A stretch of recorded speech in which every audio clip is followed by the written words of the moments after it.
Muy buenas tardes, sean todos bienvenidos, bienvenidas a esta cátedra inaugural de la Corte 9 de la Maestría en Didácticas de la Educación Física, la Recreación y el Deporte. Yo soy Darwin Ramírez, los estaré acompañando como su anfitrión en la tarde de hoy. Le damos un saludo muy especial a los estudiantes de la Tecnología en Actividad Física de el SENA que nos acompañan el día de hoy, a un grupo de licenciatura en Educación Física, Recreación y Deportes y por supuesto a los 13 estudiantes que hacen parte de la Corte 9 de la Maestría en Didácticas de la Educación Física, la Recreación y el Deporte. Para dar inicio a este momento tan especial, damos la bienvenida y para su saludo inaugural al decano de la Facultad de Educación Física, Recreación y Deporte, doctor Luis Fernando Ruiz. Fuerte el aplauso, por favor. Bueno, muy buenas tardes para todos. La verdad, un agradecimiento muy especial a Sara, a la profesora Berta, el doctor Arturo Madrigal, que es nuestro docente de tiempo completo y hoy nos va a estar acompañando con la cátedra inaugural de, como lo dijo Darwin, de la 9ª Corte de la Maestría en Didácticas. Ayer tuvimos también la fortuna de hacer la inauguración de la 9ª Corte también de la Maestría en Gerencia de las Organizaciones Deportivas. Mañana sábado hacemos la inauguración del segundo grupo de la especialización en gestión de escenarios deportivos y por supuesto pues estar hoy acá con estudiantes del SENA, estudiantes del mismo programa profesional en deporte, a Viviana, por ahí está Diana también como docentes a cargo de los grupos, a los 3 estudiantes nuevos de esta Corte número 9. Decirles que el propósito nuestro y la intención es renovar el registro calificado de la maestría en didáctica, es decir, hacer todo el proceso ante el Ministerio de Educación para solicitar una extensión al registro calificado de otros 7 años más. Y yo creería que ahí ya terminaríamos porque ya estamos alrededor de los 7 años y la intención es que ustedes terminen la maestría y continúen con nosotros, ojalá para el segundo semestre empezar el doctorado en Ciencias del Deporte. Obviamente pues que ustedes hagan todo el proceso de formación en la maestría de los 4 semestres, 2 años. Una vez graduados pues ya entendería yo que de aquí a eso ya el doctorado ha iniciado. Nosotros recibimos el aval pues por parte del ministerio y estamos esperando la notificación para empezar el doctorado en Ciencias del Deporte aquí en la institución. Decirles que somos una facultad con aproximadamente 2.000 estudiantes, 3 programas de pregrado, licenciatura en Educación Física, profesional en Deporte y la técnica profesional en Masoterapia, los 3 posgrados que acabo de enunciar y trabajando pues como en todos esos otros programas académicos nuevos. También estamos en el proceso de la maestría en Educación y Discapacidad, que también pensamos que para el segundo semestre también vamos a estar activos con esa nueva maestría y que es también nueva aquí en Antioquia. Agradecerle a todos ustedes, al equipo de trabajo, decirles que esta maestría en didácticas cuenta con un equipo y un comité de currículo, un comité de autoevaluación, unas personas que lideran de estos procesos, que continúen y hagan el conducto regular. Cuando inicien, Sara les dará pues como todas las inducciones a que tengan lugar. Ahorita van a tener la fortuna de conocer un poco más varias dependencias y funciones que se hacen al interior de la universidad y para los maestrantes obviamente decirles que es desde ya que empiecen con ese proceso de trabajo de grado, con el requisito del inglés y que todo lo sigan a la par para poder que terminen la maestría con sus 4 semestres y no vayan a dejar de pronto requisitos pendientes porque eso los demoraría más. Entonces a ustedes muchas gracias, a la profesora Ángela Orrego desde la distancia que se mejore, que esté pronto con nosotros, ella entiendo va a estar conectada y al profesor Arturo pues obviamente porque además de que es docente de tiempo completo adscrito al programa de licenciatura, tiene un vínculo muy directo con la maestría en didáctica y la verdad aprovechelo mucho hoy porque yo sé que todo lo que él dice es importante tenerlo en cuenta para que ustedes en sus equipos de trabajo lo puedan implementar. A ustedes los estudiantes que apenas empiezan ese proceso de formación, que cuando se gradúen de profesional o en el SENA, se vengan al Politécnico. El SENA tiene una estrategia y es transferencia externa. Y una vez ustedes se gradúen en el SENA, piden transferencia externa para el Poli. Hablo pues de los programas de licenciatura y profesional, puede ser para otro programa, pero obviamente por el saber y por lo que están convocados acá, diría yo para profesional en deporte o para la licenciatura. Y es un camino más fácil que presentarse como nuevos, porque como nuevos se presentan 400 o 500 aspirantes nuevos para 80 cupos. Y hemos tenido pues muchos estudiantes bajo la estrategia de transferencia externa, perdón. A ustedes muchas gracias y bienvenidos. Muchas gracias, señor decano. De igual manera, quiero agradecer muy especialmente a los compañeros de Poli Virtual que en este momento están haciendo la grabación de este importante evento para ser publicado en el YouTube oficial de nuestra institución. Para dar otro saludito, una persona muy especial para nosotros en la facultad, llamo en estos momentos a la doctora Berta Aurora Muñoz, ella como representante de los docentes en el Consejo de Facultad les quiere regalar unas pequeñas palabras. Así que también la recibimos con un aplauso a nuestra profesora.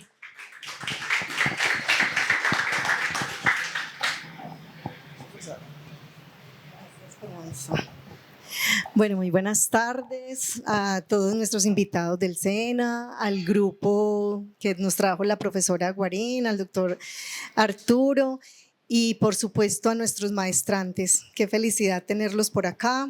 De verdad que este programa de maestría para la Facultad de Educación Física es uno de los programas de posgrado más queridos, más amados, y tenerlos acá en esta intención de formarse nos parece pues un regalo universal, ¿cierto? Que los podamos tener acá, que podamos compartir sus conocimientos, aunado también a esa formulación de la maestría que está precisamente hecha con esa intencionalidad de que transforme nuestros propios entornos, nuestra vida personal, nos cualifique como profesionales, pero también que permita que hayan una suerte de transformaciones en los entornos laborales y personales en los que nos movemos, y es precisamente desde las didácticas de la educación física, la recreación, el deporte, la actividad física, como podemos encontrar un nicho de oportunidad para que sucedan cosas muy importantes en la vida personal y académica pues de cada uno de ustedes.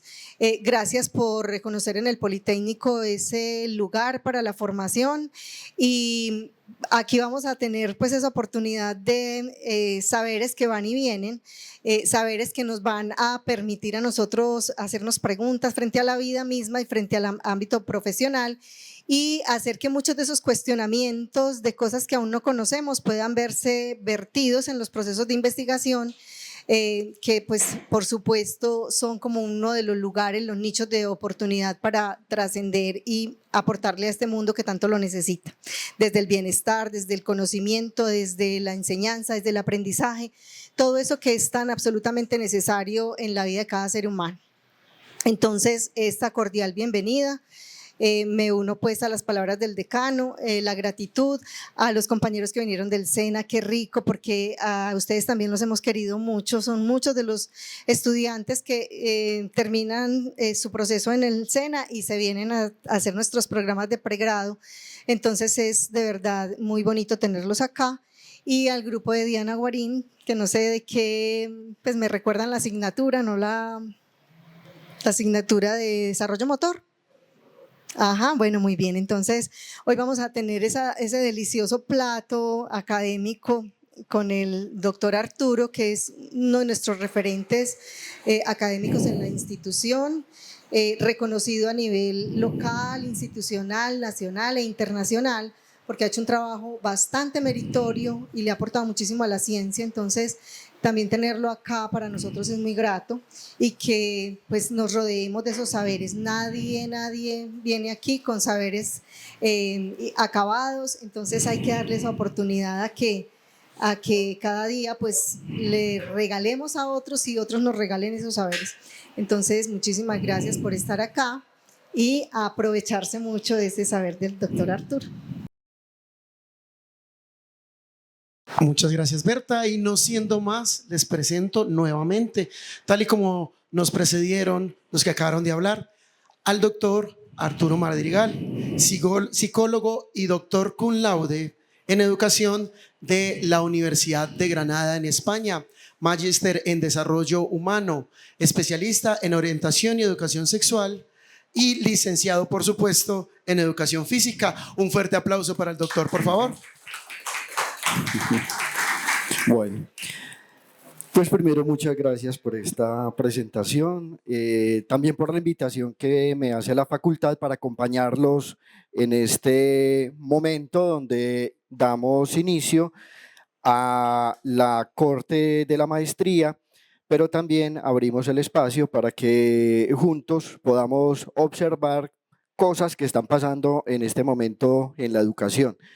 Por eso el título del DOFA, de la educación en este siglo, y los retos y los desafíos que tenemos como educadores físicos, ya sea que se estén desempeñando en el campo formal, colegios y demás, o en otros escenarios como el deporte, el entrenamiento o acompañamiento en otras instancias.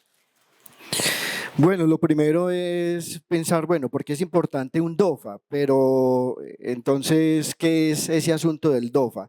Esta es una estrategia que se ha utilizado sobre todo en la administración, dirigido muy principalmente, digamos, a la empresa, a la producción y demás, pero hoy en día se está utilizando también en educación para poder observar cuáles son nuestras fortalezas, nuestras debilidades, las oportunidades que tenemos, pero también reconocer las amenazas que se dan en el mercado. Frente a ello, entonces, plantear, ¿para qué nos sirve hacer un DOFA, una matriz de este tipo? Nos sirve, en primer lugar, para tomar decisiones informadas. En educación, hoy en día, tenemos que estar tomando decisiones constantemente. Cuando se inicia un periodo, en la mitad, inclusive, de cualquier desarrollo curricular. Por otro lado, poder hacer un enfoque de los recursos que tenemos, porque puede que en algunos lugares haya suficiente cantidad de recursos, avances tecnológicos, pero en otros no. Y es importante entonces ubicarnos cómo podríamos llegar a manejar esa variabilidad que se da en los recursos. Por otro lado, detectar áreas críticas. Vamos a enfocarnos ahora precisamente en la educación física, ¿cierto? O en la actividad física, y identificar allí áreas críticas que se están presentando en este momento, porque inclusive esas áreas críticas las podemos convertir en oportunidades. Por ejemplo, hoy en día tenemos que la gente se está enfermando mucho, ¿cierto? Entonces, poder desarrollar programas que ayuden a que las personas recuperen, mantengan, prevengan, entonces son áreas críticas en las que podríamos trabajar. Por otro lado, tener objetivos con contexto, porque no es lo mismo entonces realizar actividad física arriba, en el poblado, por el Tesoro, hacerlo en la Comuna 1 o hacerlo en el centro de la ciudad o hacerlo en la unidad deportiva. Entonces, los objetivos con contexto son trascendentales. Y por último, desarrollar estrategias efectivas. Porque a veces pensamos, bueno, esta estrategia se ha utilizado siempre, pero no siempre va a funcionar y no con todos va a funcionar. Además, las circunstancias van cambiando, entonces las estrategias igualmente. Entonces nos vamos a ubicar en este contexto y por eso entonces lo llamamos el DOFA, debilidades, oportunidades, fortalezas y amenazas. ¿Qué vamos a hacer con eso? Las fortalezas, obviamente, aumentarlas o sostenerlas. Las debilidades, pues disminuirlas. Las oportunidades, aprovecharlas. Y las amenazas, neutralizarlas.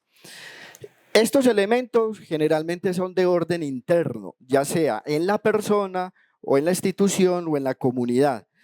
Y los otros son factores externos, ya sea fuera de la persona, de la institución o de la comunidad. Entonces vamos a mirar un poco todo este asunto. En educación pasa algo muy particular y es que estos elementos se integran, se combinan. los vamos a mirar un poco aislados como para comprenderlos, pero en educación una debilidad se puede convertir en una oportunidad, una amenaza la podemos transformar. Entonces, ustedes van a observar cómo ciertos elementos podrían llegar a repetirse como fortaleza y a su vez también como amenaza, ¿cierto? En educación pasa eso de manera particular, pero de todas maneras es importante aislarlos, digamos, en su esencia para poderlos comprender y transformar cuando vayamos a hacer alguna intervención sobre ello. Ustedes ven ahí pues a alguien acostadito, eso es una amenaza, por ejemplo, hoy en día el sedentarismo, pero eso puede ser para nosotros una oportunidad para crear programas, ¿cierto? Bueno, vamos a mirar entonces así específicamente como algunos de estos elementos, ahí ven la letra chiquita, pero aquí ya están más grandes. Las debilidades que tenemos en el campo de la educación en general están consideradas por las brechas tecnológicas. Nosotros mismos, algunos pueden tener, por ejemplo, un celular bien rápido, alta gama, otros un poco más sencillos. Algunos pueden tener acceso a los datos, otros no. Bueno, hay brechas tecnológicas en la educación y esa diferencia se convierte a veces en un obstáculo para poder desarrollar el acto educativo. La sobrecarga administrativa de los docentes. Ustedes van a ejercer docencia. Es que yo soy entrenador de fútbol. ¿Cómo le dicen los chicos al entrenador de fútbol? Profe. O sea, vamos a ejercer docencia desde cualquier característica, pero lo vamos a hacer. Hoy en día los docentes tienen muchísima carga administrativa porque, por ejemplo, los sistemas de calidad se han venido presentando como un asunto obligatorio para todas las instituciones. Pero ¿qué sucede con los sistemas de calidad? Que implica llenar muchos papeles, ¿cierto? Estar llenando formatos, haciendo una cantidad de cosas. ¿Y eso cae en manos de quién? La mayoría de las veces en el profesor. Entonces, eso va aumentando también la carga administrativa, porque ya no solo tiene que planear las clases, conseguir recursos y demás, sino que tiene que estar haciendo unos informes, cumpliendo una cantidad de requisitos para poder cumplir con el sistema de calidad. Entonces, eso se convierte hoy en día en un riesgo importante. Los currículos extensos y poco flexibles. Hoy en día a veces uno ve unos planes de estudios, unas cosas enormes. Uno dice, ¿para qué tanto contenido? Inclusive hoy en día con la inteligencia artificial, uno dice, ¿para qué tanto contenido? Si el contenido yo le pregunto a ChatGPT, a Gemini, a cualquiera y me da la respuesta en un minuto. Entonces, ¿qué es lo que tenemos que trabajar realmente? Entonces, eso se va convirtiendo en una dificultad. A veces inclusive el docente está pensando siempre todo el tiempo, no, es que yo tengo que cumplir con los 100 temas que tengo que dar. Vea, de 50, pero que sean esenciales y con los cuales pueda manejar todo lo demás, ¿cierto? Yo sé que eso a veces puede generar resistencias porque hay docentes que dicen, no, es que si yo no doy los 100 temas, yo puedo dar 99, pero es que menos de 99 no. Mi ideal son los 100. No. Miremos, apuntémosle siempre ya a lo esencial, a lo básico, a lo que nos permita abrir fronteras, ¿sí? Lo otro, la falta de infraestructura, los métodos de evaluación que aún no reflejan competencias leales. Todavía estamos evaluando, pues infortunadamente el sistema educativo es así, ¿cierto? Con quizzes, con exámenes, pero realmente hay muchísimas alternativas para evaluar. Además, si lo que estamos buscando es generar personas competentes que puedan crear, brindar alternativas de solución a los problemas de la sociedad, la evaluación tendría que ser más bien un elemento que nos identifique que hay capacidad de crear respuesta, ¿cierto? En vez de un papelito, saque el papelito y respóndame estas 3 preguntitas. ¿Eso me está resolviendo realmente algún problema de la vida real? Bueno, ahí quedan con la inquietud. La desigualdad en la formación docente y continua. Mire, lo más importante es que ustedes aprendan a aprender para toda la vida, todos, ¿cierto? Los docentes tenemos que aprender a aprender para toda la vida, porque este mundo está cambiando muchísimo y muy rápidamente. Entonces, lo que hoy era, mañana no es. Yo a veces pongo el ejemplo del chocolate, porque, bueno, es un elemento de consumo, pero hace muchos años atrás se decía que el chocolate era un factor de riesgo cardiovascular. Entonces prohibían que uno, si tenía problemas de corazón, tomara chocolate. En cambio hoy es un factor de protección cardiovascular, ¿cierto? Y el próximo año no sabemos, ¿cierto? Entonces todo esto está cambiando, la ciencia cambia, todo cambia. Entonces es importante abrirnos también a eso, aprender a aprender para toda la vida. Y los problemas de convivencia, bueno, que ya sabemos todo lo que se ha venido presentando, y esto otro que es bien crítico, los problemas de salud mental que hoy estamos viviendo, ¿cierto?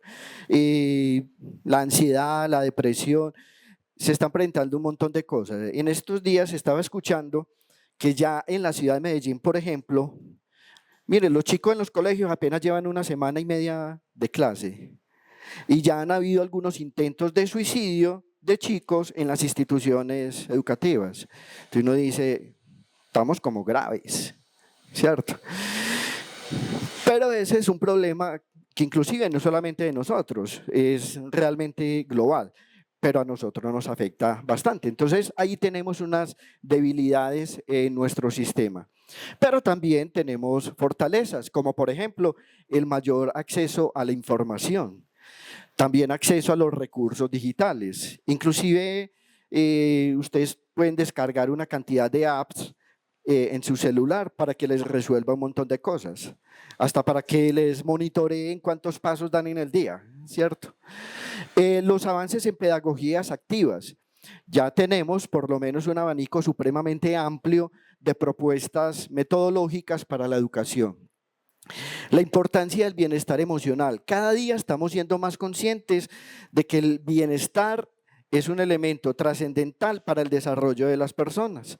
Ya no es simplemente de transmita información, sino, bueno, generemos también contextos de bienestar.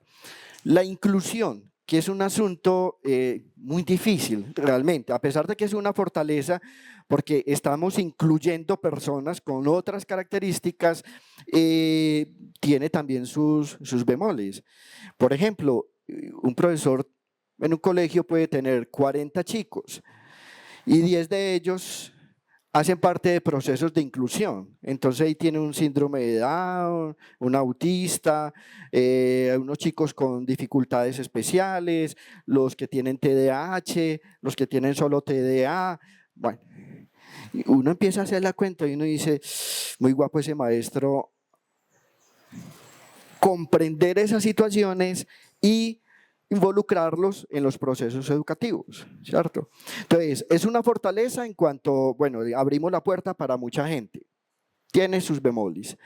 Los profesores más formados en didáctica, pues específicamente acá tenemos ya la maestría en didáctica de la educación física y eso es una fortaleza inmensa para entregarle a la sociedad profesionales que ya van a estar entonces bien formados en ese contexto. El interés por mejorar la calidad educativa y la cobertura. En términos ya de amenazas, ¿cierto? Y oportunidades, entonces, como amenazas tenemos el incremento del sedentarismo y eso es un problema para la educación. ¿Por qué? Si uno dice, lo que pasa es que la persona que está sedentaria, generalmente al sedentarismo se le asocian también otra cantidad de situaciones, inclusive problemas también de salud mental, ¿cierto? La actividad física es un factor protector de la salud mental. Entonces, si hay sedentarismo, vamos a tener una amenaza por ese lado. La desigualdad socioeconómica, ¿cierto? Algunos tienen más ingresos y entonces tienen mayor, digamos, cantidad de posibilidades frente a muchos escenarios. ustedes pueden observar que de pronto algunas instituciones privadas ofrecen unas alternativas mayores en número, en calidad, que puede ofrecerlas de pronto una institución oficial. Entonces, ahí hay unos elementos que es importante considerar. La saturación de información poco confiable en Internet. Hoy en día todo el mundo publica cosas en Internet. Ustedes miran en TikTok y ustedes encuentran, es que al doctor yo no sé qué, que dice que no coma verduras, ¿cierto? Que tiene que comer es pura grasa. Y encuentra otro TikTok que dice que no, que cuidado con las grasas, ¿cierto? Que coma verduras. Entonces, ¿uno a quién le cree? ¿Cierto? Entonces hay que desarrollar también capacidades de evaluación, de juicio crítico para afrontar esa cantidad de información que tenemos en Internet. La violencia escolar, que ahorita mencionamos, los sistemas educativos vulnerables. Nuestra educación se ha venido convirtiendo en una entidad vulnerable, o sea, fácilmente atacable. Quienes de pronto por ahí laboran, por ejemplo, aún con equipos deportivos, por ejemplo, de niños, se dan cuenta que a veces el factor más difícil de manejar no son los niños, son los papás de los niños, ¿cierto? Entonces, ¿qué hace esa situación? Vulnerable a la entidad que quiere formar a los niños, ¿cierto? Porque está siendo atacado inclusive por alguien que es a su vez externo pero interno, ¿cierto? Entonces la cosa es difícil. La irresponsabilidad tecnológica, la falta de inversión sostenida en educación pública, pues hay una, digamos, tendencia inclusive en Latinoamérica de muchos países que ya vienen ofreciendo la educación superior gratuita, ¿cierto? A eso habría que ponerle una palabrita antes, obligatoria y gratuita, ¿cierto? Para que tenga un mayor impacto. Y acá hay un asunto bien importante, que es la baja natalidad y el incremento de personas mayores, adultos mayores, de viejos. ¿Sí? Yo sé que la palabra viejo a veces suena como horrible, pero hoy se quiere rescatar también el significado de lo que es ser viejo, ¿sí? ¿Qué está pasando con esto? La semana pasada hubo un informe aquí en la alcaldía de Medellín que decía que Medellín específicamente, por ahora, no está teniendo la inversión de la pirámide poblacional que tiene el resto del departamento y Colombia. Y eso está pasando en muchos países del mundo, ¿cierto? ¿Cuál es esa inversión de la pirámide poblacional? Antes teníamos una gran cantidad de población, niños, jóvenes, adultos y los adultos mayores, ¿cierto? Y se iba achicando porque, bueno, se iban muriendo muchos adultos mayores.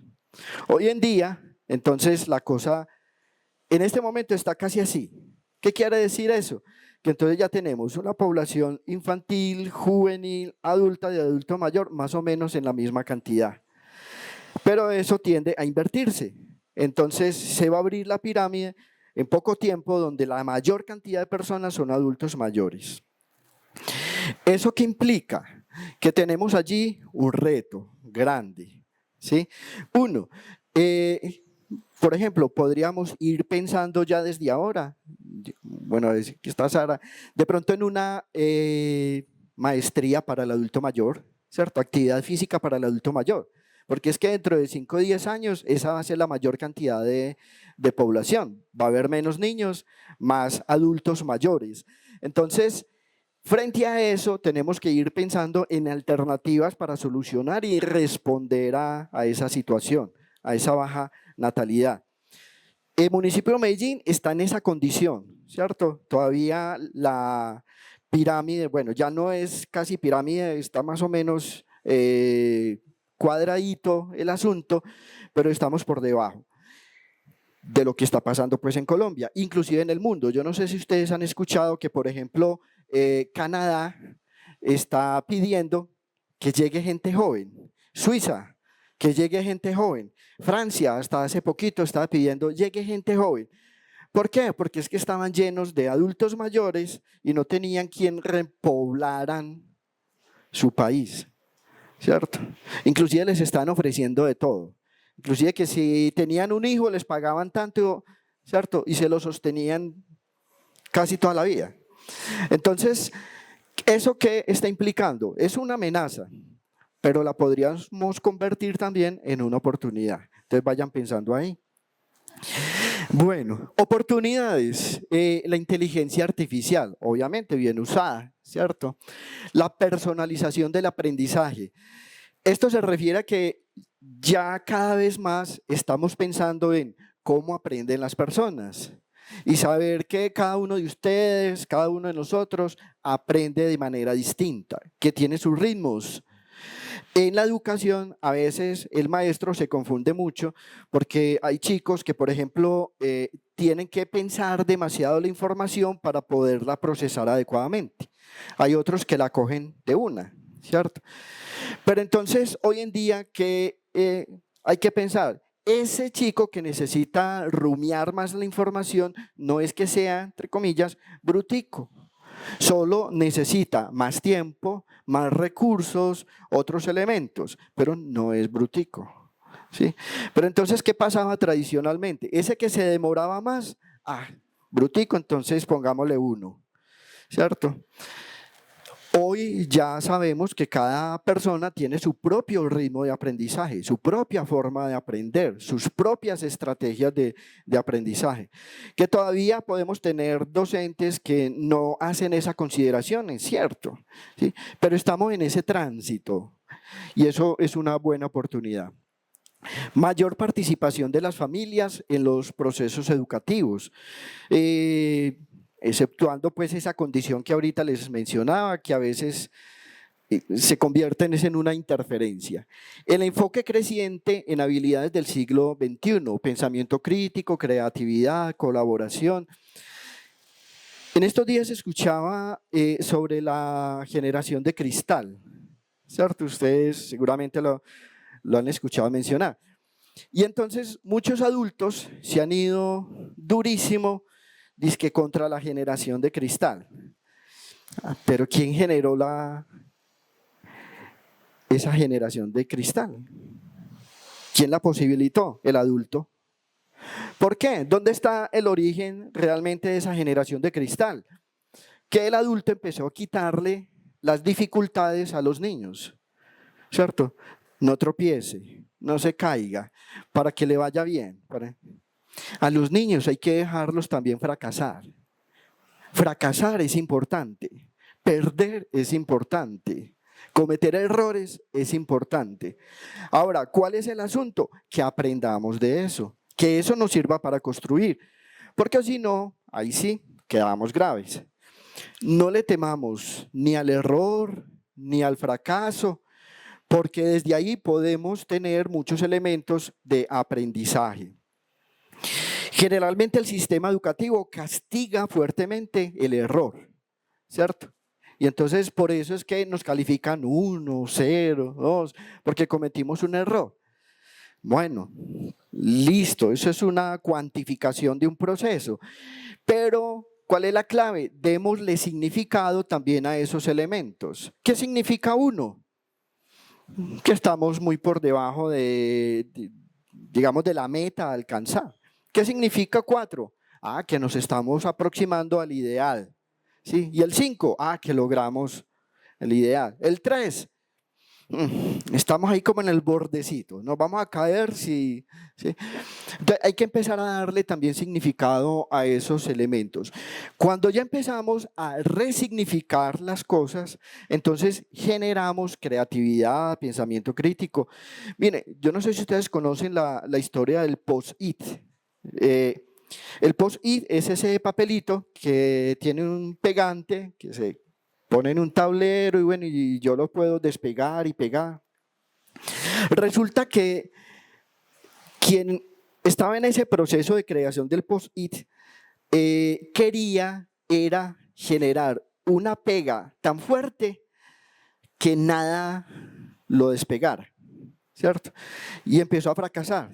Ensayaba, ensayó muchísimas veces, hasta que al final dijo, ¿qué tal si esta pega me sirve para remediar situaciones?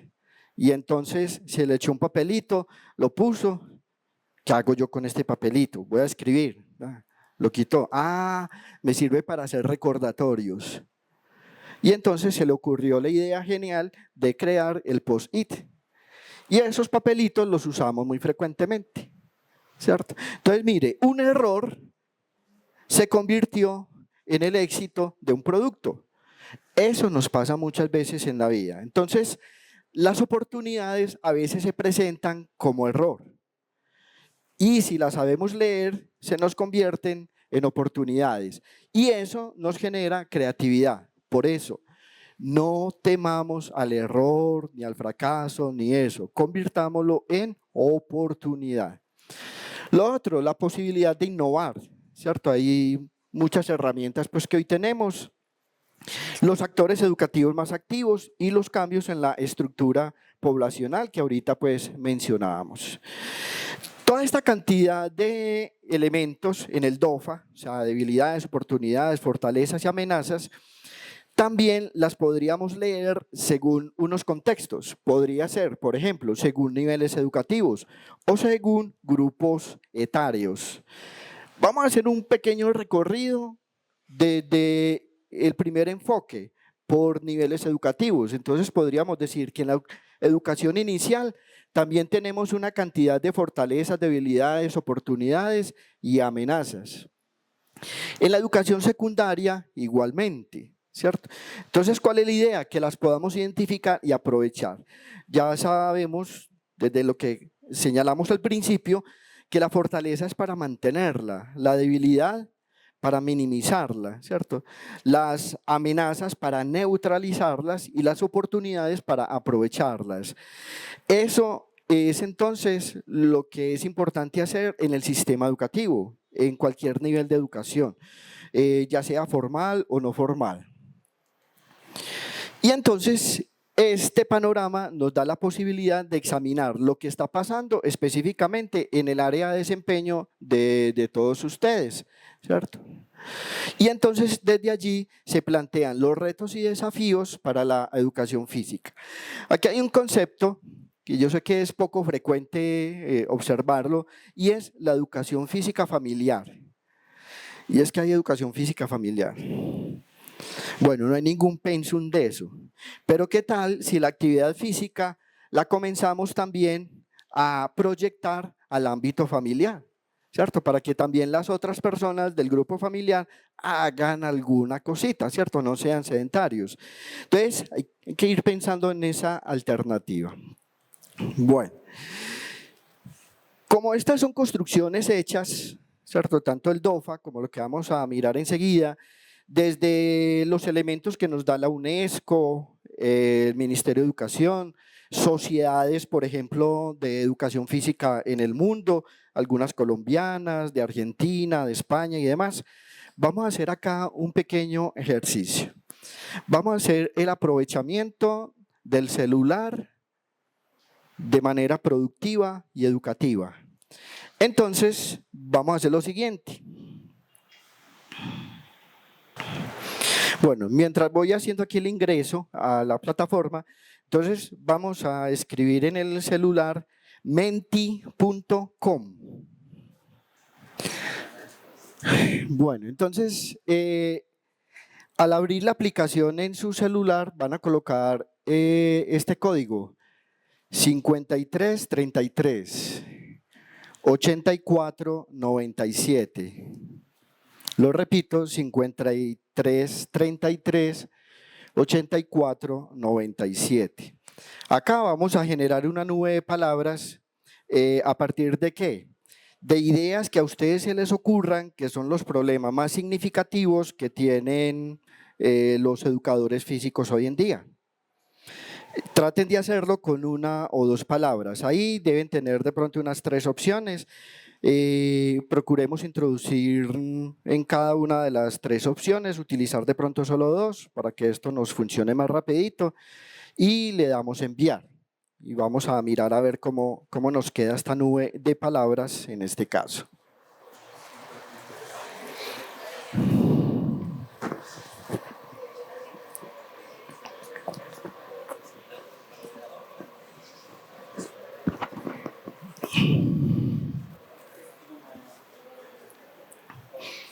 Bueno, ahí ya van apareciendo lo que ustedes están colocando, formas de aprendizaje, colaboración, empatía.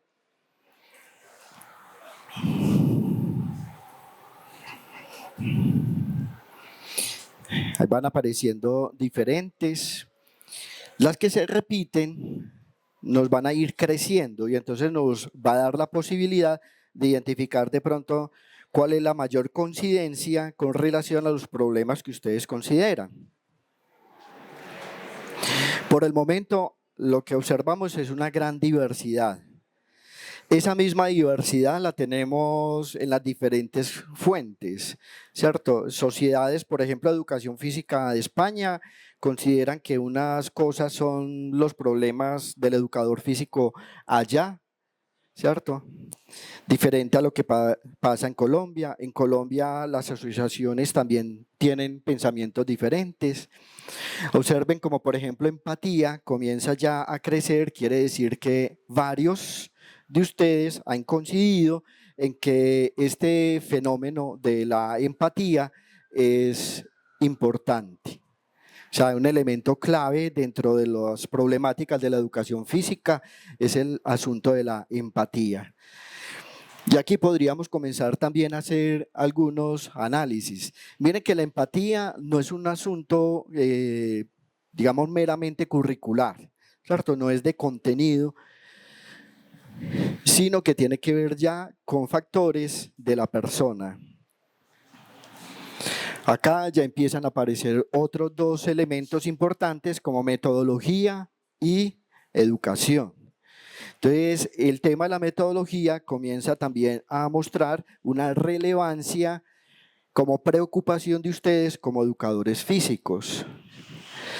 Observen ahí otros elementos que van apareciendo acompañando este fenómeno: la vocación, la motivación, la creatividad, la vocación.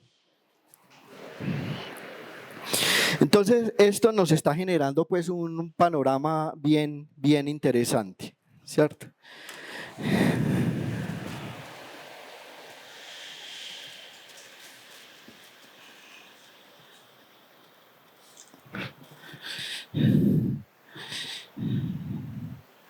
Bueno, ahorita volvemos entonces sobre ello, pero miren ya entonces el recurso que tenemos acá. ¿Cuáles son las problemáticas? Vamos a comparar eso con lo que han dicho otros estudiosos sobre cuáles son los problemas más significativos para el educador físico. Pero entonces leamos estos que son los más relevantes, ¿cierto? El más grande es ¿cuál? Empatía, ¿cierto? Luego sigue metodología, creatividad y motivación. Bueno, educación, estrategias, familia. Bueno, miren cómo comienza a perfilarse ahí entonces un asunto. Voy a quitar entonces esta pantalla para que miremos lo otro. Bueno, este fue entonces el ejercicio que hicimos. ¿Qué han dicho los estudiosos sobre los retos y desafíos para el educador del siglo XXI?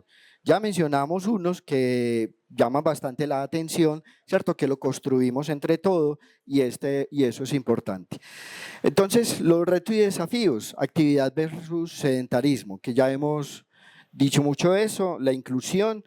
Mire, es un reto grande incluir los niños que tienen, por ejemplo, espina bífida o autismo en una actividad recreativa y demás, ¿cierto? Integrar la educación física al desarrollo personal y social, que no se quede como un elemento aparte, aislado. El enfoque al bienestar, la adaptación al cambio, gestionar la docencia, el uso pedagógico de la tecnología. Mire, por ejemplo, lo que acabamos de hacer. Es una forma de utilizar de manera pedagógica un recurso tecnológico. Pasar de una educación física centrada en el rendimiento a una centrada en el desarrollo humano. ¿Para qué nos movemos? ¿Cierto? Por cumplir una tarea, por competir. O sea, ¿cuál es realmente la razón por la cual nos movemos? Integración con otras áreas, la formación permanente y, ojo, investigar la propia práctica. Una de las críticas más grandes que se hace a la educación en general y al educador físico en particular es que no reflexiona sobre su propia práctica. ¿cierto? O sea, no investiga sobre su propio quehacer. Entonces es muy importante comenzar a indagar en ese campo, ¿cierto? Bueno, eso lo podríamos resumir de pronto en estos factores, en estos elementos. Si eso lo unimos entonces con las ideas que ustedes plantearon, va a ser bastante interesante. Hay una serie de estrategias que nos pueden ayudar a resolver estas problemáticas, ¿cierto? No son una lista pues de mágica para resolver todos los problemas, pero nos pueden ayudar. Por ejemplo, combatir el sedentarismo con actividades cortas y dinámicas. ¿Qué le pasa generalmente a las personas sedentarias? Le da pereza usar 30 minutos, 40 minutos, una hora para la actividad física. Entonces, ¿qué podríamos hacer? Periodos más cortos. Inclusive en el aprendizaje, cuando ustedes vayan a estudiar algo, pueden aplicar un método que se llama Pomodoro, que es fraccionar los periodos en que hacemos lectura de algo o construcción de algo, ¿cierto? En la actividad física también podríamos hacer ese tipo de periodos. Integrar la tecnología sin depender de ella. Por ejemplo, una tarea que ustedes pueden poner a los chicos para que hagan en familia, ¿cierto? Todos vamos a descargar una aplicación para contar los pasos, ¿cierto? Y hacer inclusive como una especie de competencia al interior de la familia, quién camina más en la familia, ¿cierto? Y el que más camine en la familia, entonces se gana un helado el fin de semana, ¿cierto? Cosas así, ¿cierto? Bueno, atender la diversidad con adaptaciones simples. Cuando hemos pensado, por ejemplo, diseñar una actividad de clase donde hayan niveles, ¿cierto? Intermedio, avanzado, ¿sí? Esa es una alternativa. Integrar el bienestar emocional en la clase. Por ejemplo, ahorita vamos a hacer un pequeño ejercicio de mindfulness, pero eso es importante también integrarlo a nuestros procesos, de manera que la educación física no sea simplemente tiremos balones, conos, bastones, no, también contemos con el mismo ser humano que puede respirar, por ejemplo, optimizar espacios y recursos y fortalecer el rol pedagógico del docente. ¿Listo? Bueno, vamos a hacer entonces un pequeño ejercicio de mindfulness. Es muy sencillo, ¿cierto? Vamos a colocar el dedo índice en la frente. Y vamos a utilizar los otros dos para taparnos una fosa nasal. Entonces vamos a tapar una y en la medida en que inhalemos por ahí vamos a subir una mano, la mano que corresponde a esa fosa nasal que está abierta. Cuando ya alcancemos toda la respiración, vamos a, como si estuviéramos sobando nuestro cuerpo, exhalar y sobamos nuestro cuerpo. Ahora hágalo cada uno a su ritmo. Inhala y exhala. Esta es una caricia esencial a esta dimensión no física. Y ahora vamos a cambiar con la otra mano. Tapamos la otra fosa nasal, igualmente inhalamos y exhalamos, acariciando nuestro ser. Nos tenemos que aprender a amar. Inhalamos y vamos a darnos mucho amor. Inclusive que hayan dolores que vayan desapareciendo también. Porque muchas veces nuestros dolores son solamente tensión. Ahora simplemente vamos a inhalar, subimos las dos y acariciamos todo nuestro ser dándole mucho amor, ¿cierto? Inhalamos y acariciamos este ser dándole mucho amor. Muy bien. Muy importante que les enseñemos a las personas también a quererse. Esa es una manera muy sencilla, puede ser divertida, podríamos terminar, por ejemplo, con el abracito y todas esas cosas. Bueno, ya ustedes se pueden ingeniar muchas más cosas allí. Quiero terminar entonces con una frase que dice: hay dos tipos de educación, la que te enseña a ganarte la vida y la que te enseña a vivir. ¿Con cuál dos vamos a operar? Con las dos hay que operar, con las dos hay que hacer cosas en esta sociedad, porque tenemos que ganarnos la vida, pero también aprender a vivir. Este espacio entonces es un poco eso, ¿cierto? Brindarles a ustedes la oportunidad, a todos, en esta cátedra inicial, de que esta experiencia que hemos tenido nos sirva también para aprender a vivir. Querámonos mucho, démonos regalitos de vez en cuando, querámonos mucho y démonos siempre ese amor que todos nos merecemos. Muchas gracias.